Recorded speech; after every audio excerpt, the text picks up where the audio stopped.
Hello, good evening, everyone. Okay, welcome to another class of my class, biology class. This is a Saturday now at 4 p.m. So I hope that you've had a good week. So unfortunately, we are all going back to school next week. Yeah, okay. So I hope you have used the very best of this week to revise your lessons, your classes, or I mean your lessons, your exam for your exam next week. Yeah, SPM coming soon. Okay, so I'm continuing with my series of answering techniques for challenging questions, challenging questions in SPM biology. So these questions are of SPM format, okay, and SPM level. So today, as you have seen through the thumbnail, today I'm going to touch on respiratory system. Okay, so I hope that you can see this, and I'm going to add my screen onto the stage now. Okay, so if anyone would like to tell me who you are, just say hi and I can see your name here. All right. Okay, so let's start now. So let's keep it short, and sweet. Today's class will not be very long. This is a very short question, but again, I'm telling you how to answer it. All right. Okay. So for anyone who has not seen my class before, so this is my profile. I'm from Perak, Ipoh Perak, and I've been teaching biology for about 31 years. All right, and my option is biology and English. Okay, but you will see that my slides are in dual language, which is in BM and English. All right, okay, so let's start with the first part. I'm going to explain again another question, one full essay question, which is 20 marks. All right, okay, let's see. Okay, diagram 1.1 shows the condition of patient T in the hospital. Okay, so I'm specified, but it's a patient in the hospital. This patient shows symptoms of chronic obstructive pulmonary disease. Okay, you have learned this in Form 4 before, Chapter 8. Okay, when we learn about the respiratory system of humans. Okay, so right. So once you see this picture, you should know what type of symptom it is. All right. Okay. So both of these conditions are classified under chronic obstructive pulmonary disease. So usually, people who have these these symptoms, they will have problem with breathing. All right. Okay. Look at the first one condition. So patient T, if you compare with a healthy person, you will see there's inflammation, okay, and also excess mucus in this is a bronchiole or bronchus, bronchus or bronchiole. And then for condition 2, you will see the alveolus or alveoli, okay. The patient T is very much different from the healthy one. All right, now, bear in mind, just remember, whatever that is given here in the diagram, the labeling or whatever information, do not repeat in your answer. Okay, for example, if you were to mention inflammation again in your answer or excess mucus, do not expect to be given marks because this is already given in the question. All right, so you're going to talk about things like because of inflammation, so the airway becomes narrow. Yes, that is given marks.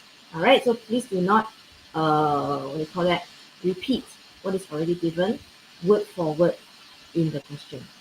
All right, okay. And the second one, I hope that you will are able to recognize what conditions these are.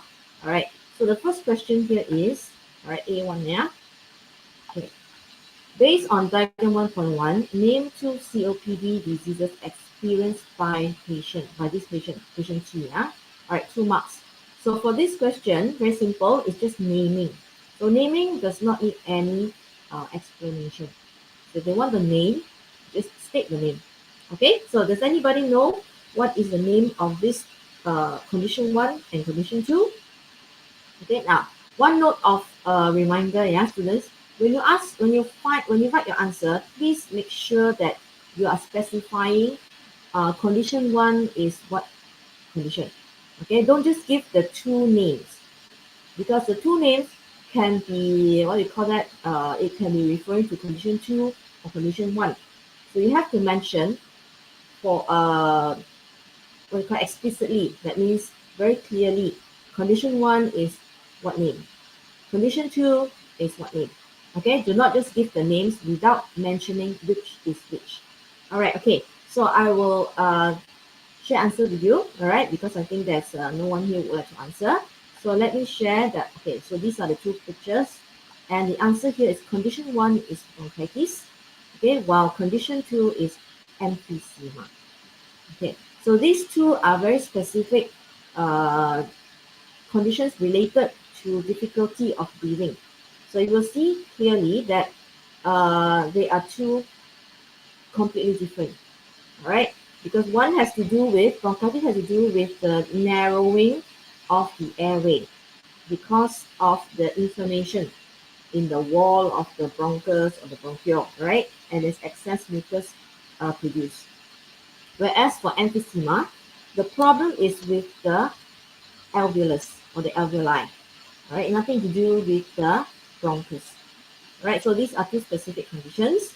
Okay, let's see. That is A1. Okay, A1 is done. 2 marks. All right, you've got 2 marks. Now try to remember to give the correct spelling.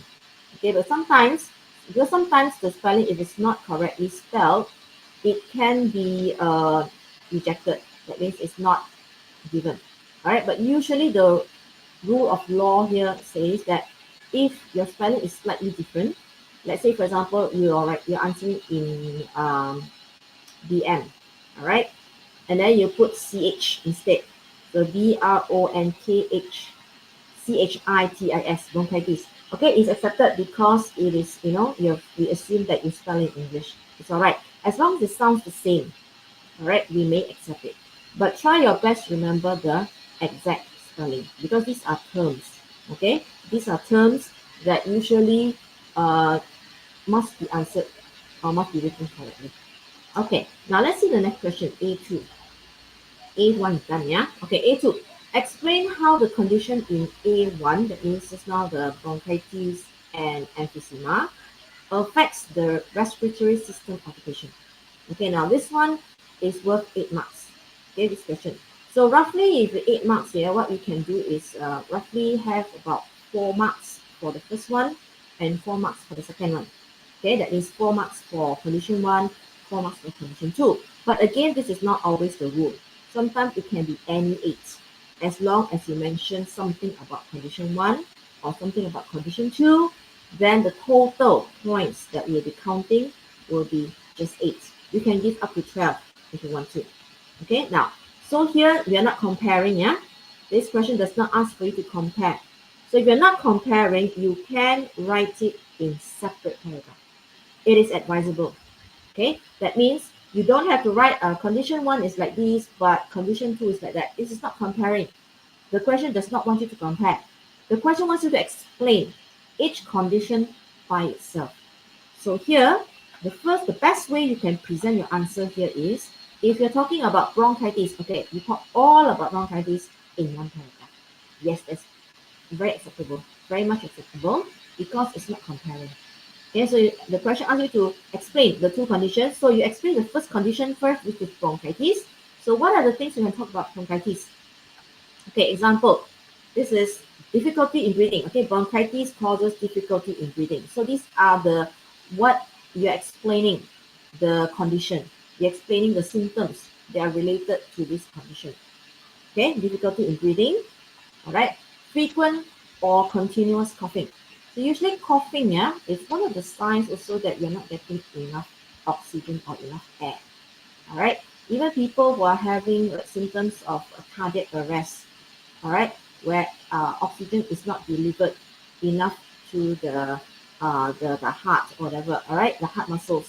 So one of the symptoms would be coughing. Actually, coughing shows that there is lack of oxygen provided to your body cells. Okay, frequent or continuous coughing.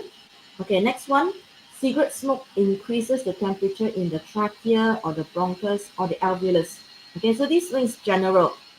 You can apply it to the trachea or the bronchus or the bronchi or the alveolus. Okay, because one of the contributing factors of COPD is actually smoking. Okay, so usually smokers develop COPD. That is very common, right? So one of the symptoms is the cigarette smoke that goes into the lungs, inhaled into the lungs. It increases the temperature of the structures inside the lung. Okay, P4, another point that is accepted. is it dries, okay? It dries the surface of respiratory tract or the alveolus. So when you have this cigarette smoke, right, together of course with the heat and all that, it actually dries the surface of the respiratory tract, which is the bronchus or bronchi and the alveolus. All right, okay, so this is applicable for bronchitis. What other is applicable for bronchitis? What are the points? Wall of the bronchus or bronchiole or the bronchus becomes swollen, becomes thickened. So do not use the word inflammation again. So if you say the wall of the bronchiole or the bronchus become inflamed, right, not accepted because it's already given in the diagram. All right, become swollen and thickened is another way of saying it is inflamed. Right, that's perfectly fine. Okay, P6. The air passage, because of the thickening or the swelling, the swollen bronchus, so the air passage becomes narrow. You can say it becomes blocked. Okay, so the air passage becomes smaller. It's also acceptable. Okay, because the wall, the mass, okay, becomes thicker, so the lumen will become smaller. All right, and then this causes the cilia to be damaged. All right, one of the other conditions is the cilia will be damaged. So when the cilia is damaged, it makes it difficult to expel the mucus. So one of the functions of the mucus, of the cilia, is to expel the mucus. It sweeps all these foreign particles that enter into our lungs together with the air. Okay, so all these points P1 to P8 is acceptable for bronchitis. All right, okay, so let's look at, so you write all this in one paragraph and then you go on to talk about the second one, which is emphysema. All right, emphysema. So emphysema, now you notice that this is like repeated, okay? Now P1, P2, P3, and P4, this is the same as what we mentioned for bronchitis. So it can be used again for emphysema because it is applicable for both. Okay, but take note, if you are given points in, you mentioned this already in bronchitis, and then if you mention the same point again in emphysema, it's not wrong, yeah? But the only thing, your point is only given once. Okay, if you didn't mention in bronchitis and you write difficulty in breathing for emphysema, now the point will be given here. All right, so P1 to P4 is acceptable for both conditions. So you can repeat it, but if you repeat it and write again, actually it's only given one time. All right, okay, next. Now the next point is P9, right? Because we have P8 for bronchitis just now. P9 is only for emphysema. Okay, so the rate of gaseous exchange decreases. The rate of oxygen going into the alveolus and the carbon dioxide coming out from the blood, oxygen coming out of the alveolus into the blood and the carbon dioxide coming out from the blood into the alveolus, the rate of that happening is actually become less. Okay, now the reason here is because the alveolar walls are damaged. Okay, you will see from the picture, you can see very clearly from the picture that actually the number of alveolus becomes less, all right, but because the wall has been corroded, so the size, okay, the wall, the total surface area actually decreases. All right, okay, so you can talk about the alveoli size is bigger. So the alveolar size being bigger is actually not good because the bigger the size is, the lesser or the lower the total surface area of these alveolus. Okay, so it's good to have very small but numerous alveolus rather to have one big alveolus. Because if you look at the surface of a big alveolus, if you compare with many alveolus of smaller size, all right, the wall or the surface area will be bigger for the smaller alveoli. Okay, and that also one of the other conditions that happen is alveolus becomes the wall or the alveolus becomes less elastic or becomes inelastic. All right, okay. So the problem here for emphysema is specifically for the alveolus. All right, and then just now for bronchitis is for the airway. All right, but P1 to P4 it is generally can be applied for both conditions. Okay, next, yeah. Okay, that is any points, 8 points, all right, any of those P1 to P12. Okay, now question B, right? Diagram 1.2 shows the human breathing mechanism. Okay, so this is a very straightforward question. Okay, it's not to say not challenging, it's less challenging. It's not very challenging as long as you remember all the facts about explaining the mechanism. Okay, it is very straightforward. Yeah, you're given two diagrams, and what is labeled here are the ribs, all right, and the diaphragm. So what you need to explain here is how it works. So for mechanism, the human breathing mechanism, what you need to explain is what happens, all right, in all this structure, the rib, the diaphragm, the intercostal muscle, and all that, to allow the air to move in and the air to move out. Okay, if you remember, all right, your notes from your form 4, chapter 8, yeah, there is one part where they explain what actually happens for this inhalation and exhalation. Okay, now you see very carefully first, yeah. Okay, the first of all, the question is asked you to explain the differences or describe the differences. So when they ask you to describe the differences, so there's no need for you to mention any similarity. Okay, there's no need for you to mention. So go straight to the differences. And in this case, because the structures are repeated 2 times, repeated again, right? It's better for you to answer in a table form. Okay, in a table that has, P on the left hand side and the Q on the left hand side. So you do not end up explaining or writing the same thing again. Okay, now that's what I mean here. I'll show you my scheme. Yeah? So you look at the differences here. So if you were to write in sentence form, all right, you would have to write like this. Okay, phase P is inhalation, while phase Q is exhalation. So remember the differences, you have to compare, you have to write both in one same sentence. Okay, but if you're writing in a table form, it's perfectly fine for you to present your answer like this. Okay, now why do we accept inhalation and exhalation? Because these two phases are not given in the question. Okay, they never mention what is phase P, they didn't mention what is phase Q. You infer it from the diagram. Now, why do we say infer? How do you know which is inhalation, which is exhalation?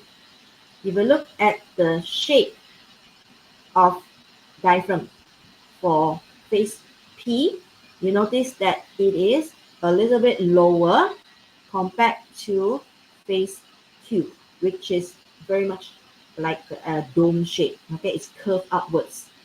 And at the same time, you look at the volume of the thoracic cavity, right? For the one on the left hand side, which is the P, you find that the volume here is much bigger, right? So that would make the pressure inside the thoracic cavity drops. And when that drops, air goes in. So you have to mention in that sequence in order for it to be logical. All right, so you have to mention it like how I write it over here. So first thing is the name is not given. All right, so you can talk about the phase, the name of the phase. All right, now next, how do you get the air coming at the end? So you have to talk about the action of the muscles. It is the muscles that at work, right, that causes the air to move in. So you talk about the 2 sets of muscles, which is the first one is the external intercostal muscle, and the other one is actually the diaphragm. All right. So for D2, you mention the external intercostal muscles contract, all right, or you can mention the internal intercostal muscles relax. It's actually the same thing. All right. So because one one contracts, the other relaxes, they work antagonistically. All right, so either one. Okay, either you mention one muscle, this you have to name external intercostal muscles contract, or you can say the internal intercostal muscles relax. All right, while for phase Q, the external intercostal muscles relax, all right, or the internal intercostal muscles contract. Okay, either way. So you notice that if you're writing it in sentence, you will have to write very long, isn't it? All right, you have to write for phase P, comma, external intercostal muscles contract, while for phase Q, the external intercostal muscles relax. Okay, so you end up writing phase P and phase Q again and again and again for the next sentence. So that's why I mentioned it's better for this kind of questions, you write in a table. All right, but of course, make sure your sentence is complete, right? Or it's a phrase. Okay, D3. So when the intercostal muscles contract and relax, actually, right, it causes the rib cage to move, right? So the rib cage moves upwards for phase P, while for phase Q, the rib cage moves downwards or inwards. Okay, so you compare both in one sentence if you're writing in sentence form. Okay, now so when the rib cage moves up, all right, so the volume, the next thing you talk about should be the volume. Okay, the volume. Sorry, before that, at the same time, actually, both happens, the intercostal muscles contracting or the external intercostal muscles contracting. At the same time, actually, the diaphragm muscles are also contracting. Okay, so you mentioned it, very easy to remember. You mentioned what is contracting. Actually, the way to remember, let me write down, this one easy way to remember, actually, the point here. So just take note here. All right, you just remember what is contracting. All right, what is contracting? You just need to remember this external intercostal muscles, and at the same time is the diaphragm. That's all. That's all you need to remember. The rest is just follow through. Because of these two muscles, that's why you have the D5. The D5 is these two will cause the volume of the thoracic cavity to increase. Okay, so you just need to remember the one of the phase only, the P, because the other one will be exactly the opposite. What I mean here is, if this is contracting, then the other one, the external intercostal muscle, will be relaxing for the other phase. Okay, and then this one also same thing. Your diaphragm here will relax. So just need to remember one set. Okay, it's very easy actually. Like that, like I said, this is not very challenging, but it's challenging to remember. Remember how to write the sequence. Okay, so talk about the internal or external and intercostal muscles. Then that causes the rib cage to move up or down, right? And then at the same time, the diaphragm muscles contract, or you can say the diaphragm muscles flattens for phase P, while for phase Q, the diaphragm muscles relax, or the diaphragm curves outwards or forms a dome. Okay, right. Next, so D5. So when it moves up, all right, when the diaphragm comes down, that is for P. Actually, not diagram tempo, mistake here. It should be P, right? This is for P, phase P, and this is for phase Q, right? What happens is it causes the volume of the thoracic cavity to increase, okay? And then for phase Q, the volume of thoracic cavity decreases. So you're comparing volume for both. And because the volume changes, so the air pressure in the thoracic cavity also changes.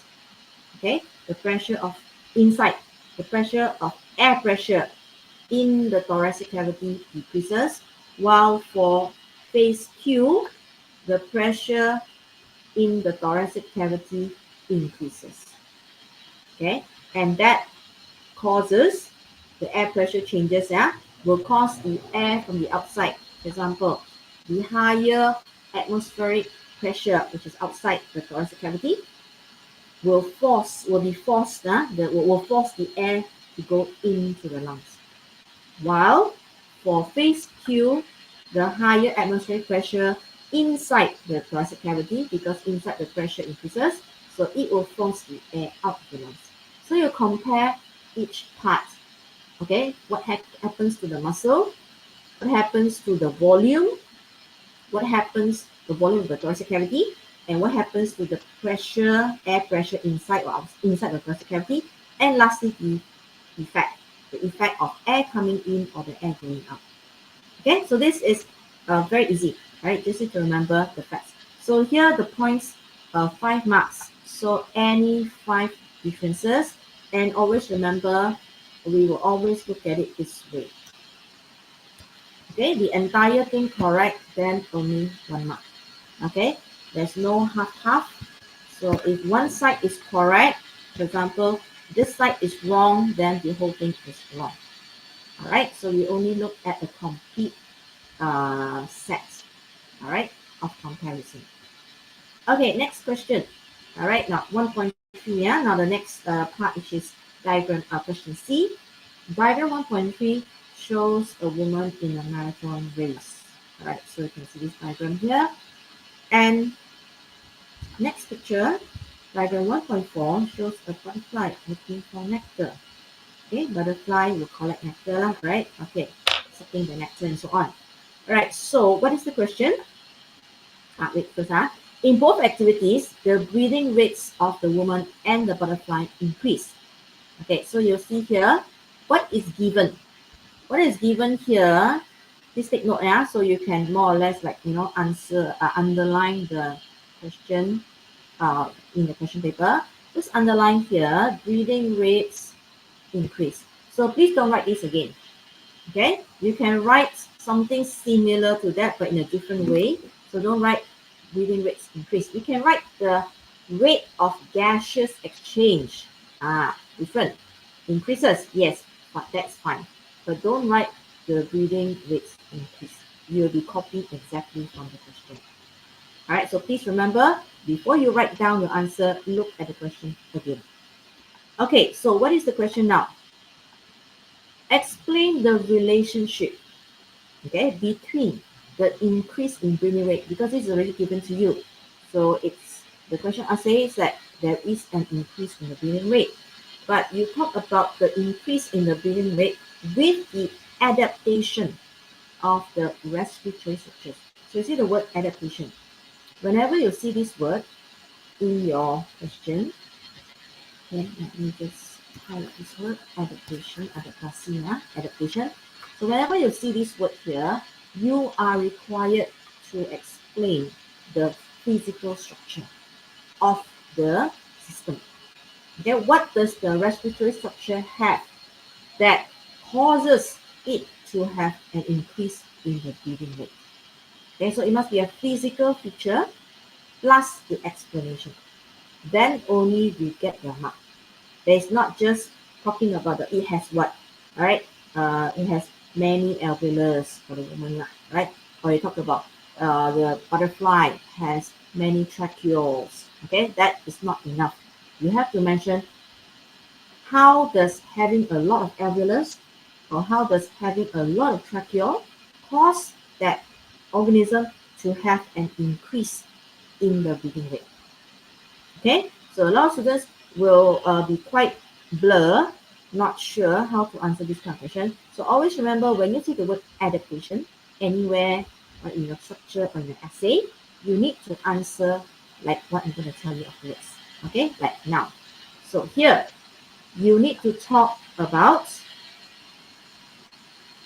I'll tell you after that, P4 on the side. Okay, now P1. P1 is just general points that you can talk about is applying to the human and the butterfly. Okay, general points like, for example, this activity involves an increase in oxygen intake. Or I say both organisms, all right, the human and the butterfly, right, will have an increase in oxygen intake. Okay, but this is not given in the question. What is given in the question is the breathing rates increase, but you're saying oxygen intake increase. Okay, that is true. Okay, next, the rate of gaseous exchange increases. You didn't say breathing rate increases, right? But you say the rate of gaseous exchange increases. Or the exchange of gases is easier or more efficient.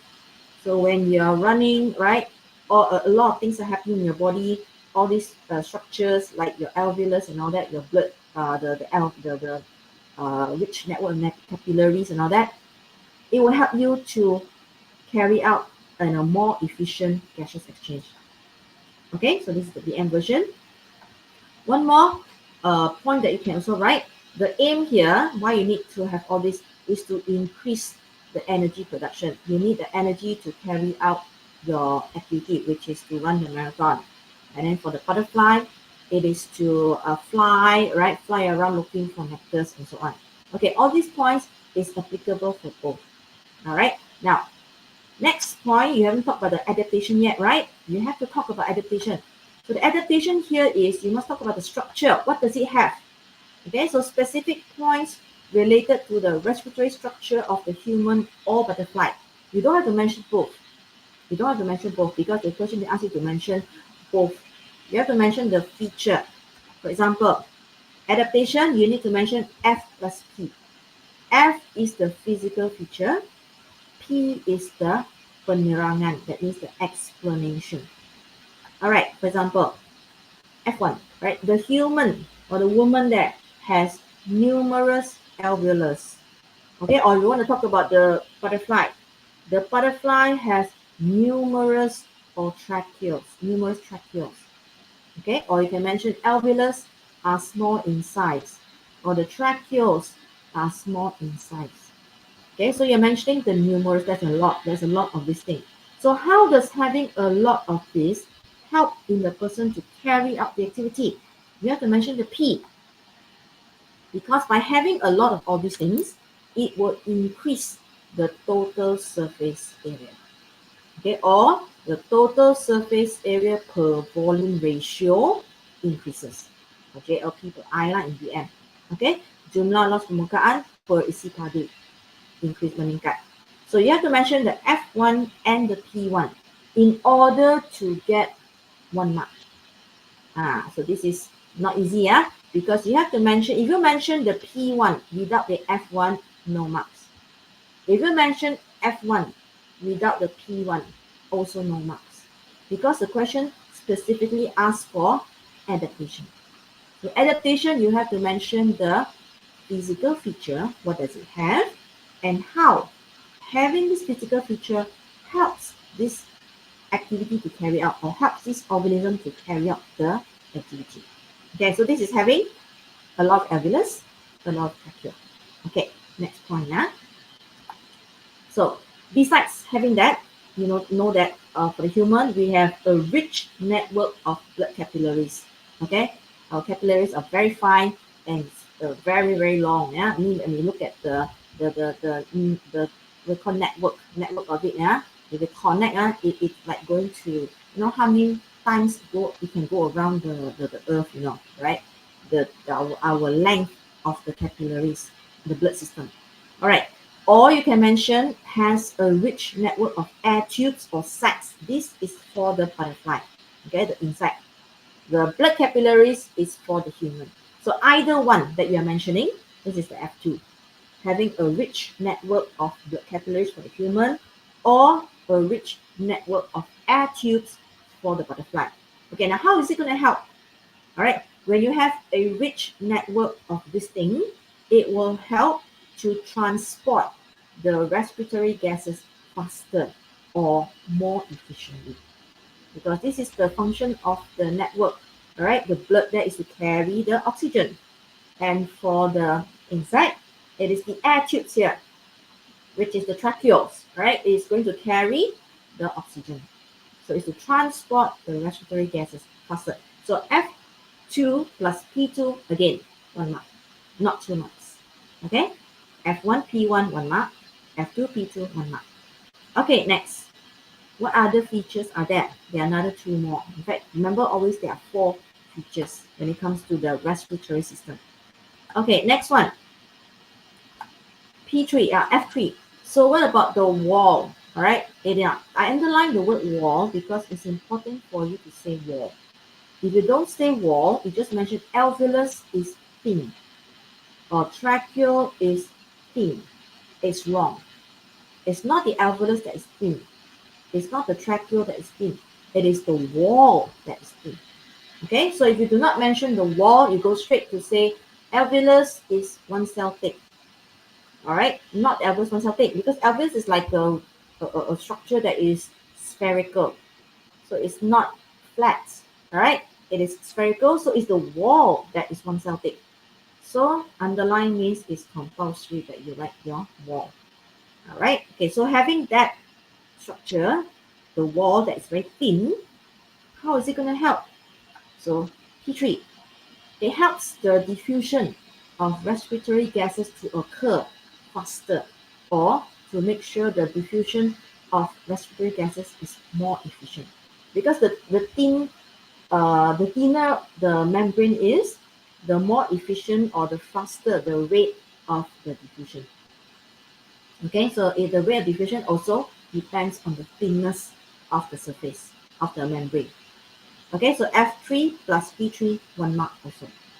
All right, and then one more is about the surface, okay, of the respiratory structure, which is always moist.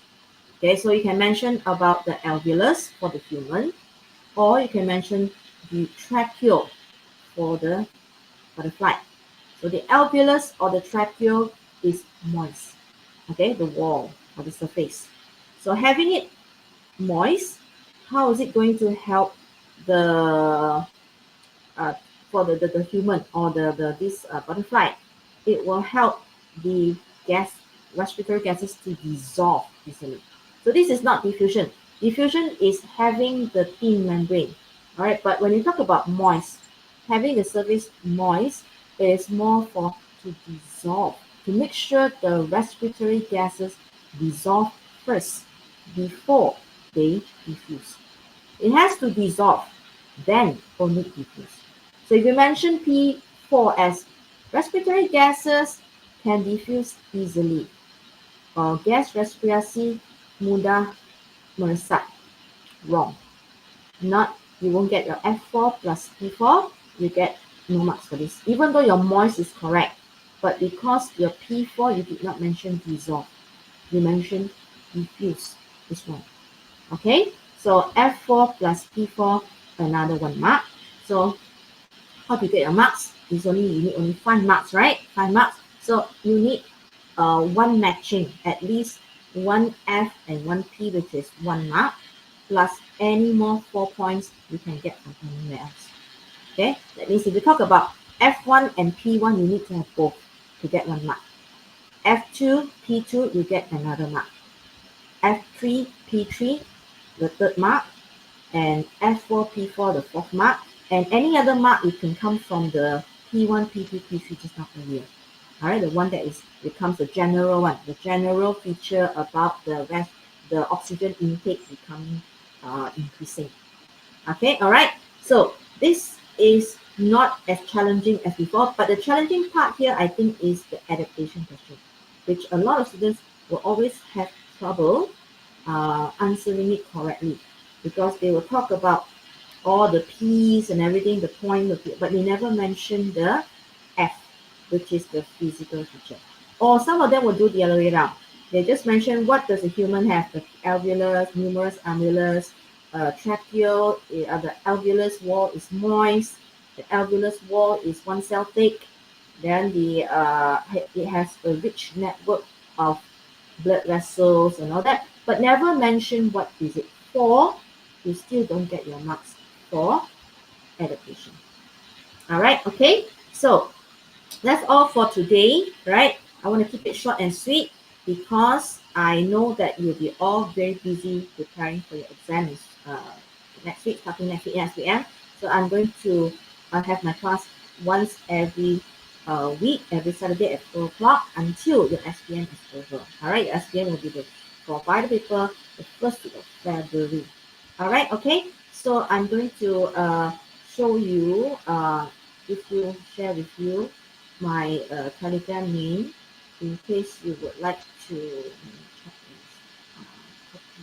this. Yeah. In case you would like to get in touch with me. So this is my Telegram. All right. And also, one more. My channel name, which is this. You will see that this is the 5th in my series of challenging questions. So I've had another 4 already, so you can go through. And previous years, I've also actually had a few classes of describing, explaining how to answer questions. Okay, so and also if you have any questions about other topics that you'd like to go through, that you'd like to revise, you will see that I have to complete, almost complete actually, of all the topics of Form 4 and a few topics of Form 5.